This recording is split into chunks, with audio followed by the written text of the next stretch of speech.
皮男孩觉醒游戏技能的第一件事，就是把经常欺负自己的校霸暴揍了一顿。然而校霸的哥哥却带着一群不良少年堵住了河道园。就在他以为自己今天要交代在这里时，歌厅的工作人员却大吼警察来了。这些未成年小鬼只能转身离去。临走时，身在民还不忘狠狠威胁了河道园一番。逃过一劫的河道园刚想从这里离开，大脑却嗡的一声陷入空白状态。经历死亡的短短1天之内，河道园就受到了几顿暴打，还使用了远超自己身体机能的能力。河道园在长时间高度紧张状态缓解的一瞬间昏厥过去。再次醒来的他面前站着刚才包厢内的一个女校霸。女孩让河道园说话声音小一点。原来为了躲避警察的他们躲进了女卫生间里，是女孩报警举报这家店有人贩卖酒水给学生。河道园打架的样子引起了他的兴趣。既然女孩帮了河道园一次，那么他要河道园也帮自己实现一个愿望。回到家不知睡了多久的河道园被妈妈的电话吵醒，他这才知道已经过去了3天。现在河道园最需要做的事情就是再次登上游戏，找到那个给予自己系统的管理者。然而河道园却根本搜不到那个人的账号。他迅速整理了一下目前知道的大概3种信息。首先，这个系统跟RPG级游戏采用同一种形式，河道园身为游戏角色可以看到能力值与等级，甚至还可以使用技能。其次，系统将小混混命名为怪物，那些家伙倒下的时候可以获得奖励的钥匙，就跟游戏中把怪打倒后爆出的道具一样。最后则是用了钥匙之后可以得到强化。河道园身上还有打倒陆万春后得到的白银钥匙，可以解开被封印的被动技能。3种钥匙分别可以永久解放各种不同的能力。现在河道园最头疼的就是被身在迷那一伙人当成了敌人。不过剩下的假期他还是打算好好休息。然而这时任务弹窗却发布了让河道园从少年变成男人的任务。他还没反应过来这是什么意思，上次在歌厅里的女孩就出现在了家里。他上次就说了要河道园满足自己一个愿望，那么现在女孩让河道园脱衣服吧。一想到那个诱人的任务，河道园毫不犹豫立刻脱掉了衣服。然而女孩只是嫌他家里暖气太热才脱掉外套。她开始在河道园衣柜里找其他衣服。而女孩之所以会知道河道园的家庭住址，是因为她把河道园拖去卫生间的时候看到了调出来的公寓卡。女孩看河道园只有一些很蠢的衣服可不行，还要先带河道园去买衣服。不久后河道园就被打扮成了不良少年的样子。女孩要他今天一整天都跟自己在一起，所以如果河道园看起来很弱就不行。挑来挑去，他终于穿了身像样的出来。这时任务弹窗再次发布了任务。购物任务结束后的连续任务是邀请女孩一起吃饭。2人就这样在尴尬的沉默中共进了午餐。河道园率先打破沉默，问女孩叫什么名字。诗妍说出自己名字后，场面又安静了下来。他奇怪河道园就没什么想问自己的吗？实际上河道园想问都不知道该从哪里开始问。诗妍表示以后会慢慢了解的。之后任务弹窗发布的连续任务为跟女孩一起看电影，在咖啡店里共度2人时光，在歌厅里送给女孩一首甜美的歌曲，还有在游戏厅向女孩展示自己帅气的一面。身为游戏高手的河道园手速不是一般的快，然而他的精彩操作却只吸引了几个宅男。河道园顺着诗妍的目光看向抓娃娃机，他借口要先去趟洗手间，然后在10分钟后抱回了一大堆娃娃机里的提鱼。河道园刚想把这些送给诗妍，却出现一个男人抓住了他的头发。男人奇怪河道园凭什么这么亲昵的叫诗妍的名字。诗妍用不客气的语气让姜世勋放手。河道园还没搞清现在这是什么情况，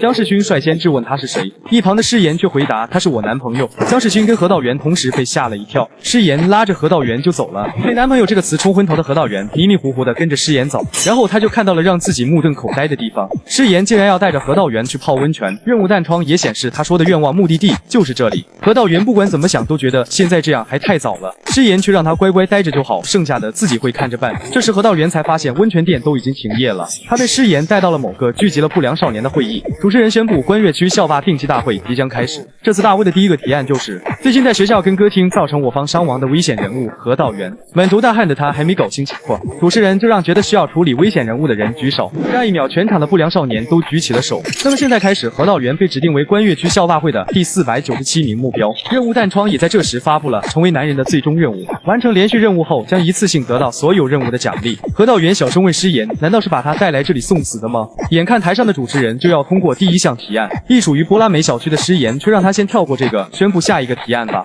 第2项提案是选举空缺状态的校霸会干部之一波拉美小区代表。河道园看这些不良少年是真疯了，难道以为自己是公职人员吗？诗妍以波拉美小区代理人的身份决定，波拉美小区的新代表就是河道园。被拎出来的他瞬间傻眼了。其他不良少年认出河道园就是第一提案中的人物。主持人认为选举对我方造成过伤害的人作为代表有问题，但诗妍反倒认为这本身就证明了河道园有成为代表的资格。被河道园打败的3个人都隶属于新灵动，可新灵动代表韩银胜却认为诗妍说的没问题。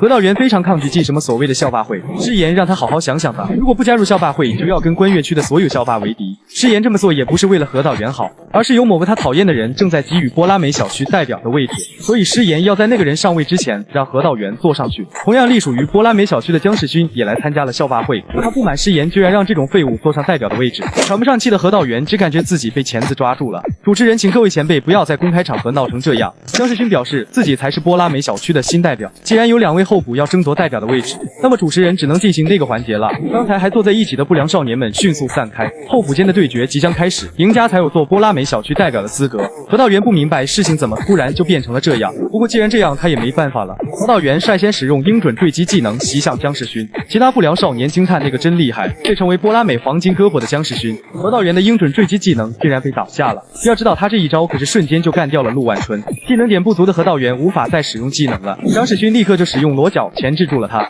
这一招顿时令何道元想起来了，难怪他刚才感觉姜世勋有点眼熟，在初中时的姜世勋还是头肥猪，当时校园里流行昏厥游戏，瘦弱的何道元理所当然就成了姜世勋的目标，甚至在小便的时候他都会被姜世勋戏弄。但真正让何道元害怕的不是昏迷，而是在醒来后遇到的各种难堪的情况，因为姜世勋他经历了无数次的耻辱，最后越发懦弱的他成了彻头彻尾的蠢蛋。被裸脚在地的何道元不明白，像姜世勋这种只是垃圾食物的家伙就该得病消失才对，为什么不仅减肥变帅了，就连身边都还有一堆女孩子围着，何道元怎么都不想输给那种家伙。其他不良少年纷纷嘲笑他这5米小卒打赢的概率基本为0，然而何道元知道自己赢的概率并非为0，从现在开始他要狠狠揍姜世勋一顿。随后不良少年们便露出了不敢置信的表情，他们还是第一次见到有人拳速这么快。搞笑的是何道元打的都是毫无杀伤力的喵喵拳，他现在只能赌一把了。7小时前何道元使用了可以打开被封印被动技能的白银钥匙，然后他就开出了攻击时有1%概率无视对方防御造成致命打击的被动，这个不需要技能点的被动技能很适合何道元，就是这1%点概率实在太过分了。不过现在走投无路的何道元只能试着触发被动了，看着不断打出喵喵拳的他，师言只感到丢脸。手速超快的何道元攻击次数正在飞速叠加，这玩笑般的攻击一时间就让姜世勋没反应过来。然而何道元已经成功累积了99次攻击，眼看第100次攻击成功落下，可姜世勋却依旧纹丝不动。游戏里的概率是非常神奇的，它公平的给每个人提供成功的机会，现实中很难体会到的成就感，在游戏中凭借概率就能实现。然而它也会给人带来绝望，哪怕只有1%的触发概率，也有可能第1次就触发，当然也有可能1000次都不触发。何道元新得到的被动技能是纯靠运气的，而姜世勋为了摆脱体内的200斤脂肪，可是每天将肉与筋骨锻炼到极致。之前天天欺负何道元的他，现在却认不出何道元，这更加令何道元愤怒。被人渣们欺负的人一辈子都活在痛苦中，可加害者却能像什么都没发生一样，轻易的忘记一切。话虽如此，但姜世勋还是想不起来何道元是谁，他的力量远比何道元要强。姜世勋问了何道元一个讽刺的问题：难道你会记住小时候玩过的所有玩具吗？韩银胜明白战斗已经结束了，因为其中一方已经完全丧失了战意。期待出现1%概率奇迹的何道元就像个傻子，他从一开始就没有赢过怪物的可能性，但如果他投降，又会受到其他不良少年的处分。韩银胜刚想宣布战斗结束，然而不甘心的何道元却再次站了起来，这让师言都感到有些惊讶。虽然何道元的目光坚定，不过实际上他正瞄着门口准备逃跑。何道元开始说一些莫名其妙的话，分散姜世勋的注意力，然后立刻大踏步朝紧急出口冲去。可没注意脚下的何道元却被衣服绊倒了，他的手不小心碰在姜世勋身上，随后一股恐怖的力量从何道元手中涌出，姜世勋被怪力狠狠踢飞。见此一幕的所有不良少年都震惊不已，他们猜测这难道就是把气凝缩在手掌上，然后释放到对方体内，同时破坏骨骼和内脏的武林秘技炎黄飞龙铁掌。任务弹窗提示致命一击命中。何道元对这惊人的破坏力十分满意，然而姜世勋却也重新站了起来，感觉被戏耍的他决定要把何道元干掉。其他不良少年嘲笑那家伙是害怕到发抖了吗？然而此时的何道元却兴奋到笑了出来。大多数人对游戏中不讲理的概率感到绝望，何道元也是如此，多次强化装备失败的他感到了深深的绝望。然而游戏却弹出某个白嫖党成功将装备强化到了25级，看到成功希望的赌徒将彻底疯狂。那时何道元甚至往游戏里充进了自己的学费，极致的绝望将演变成无穷的希望。今天何道元就要将一切都赌在概率身上。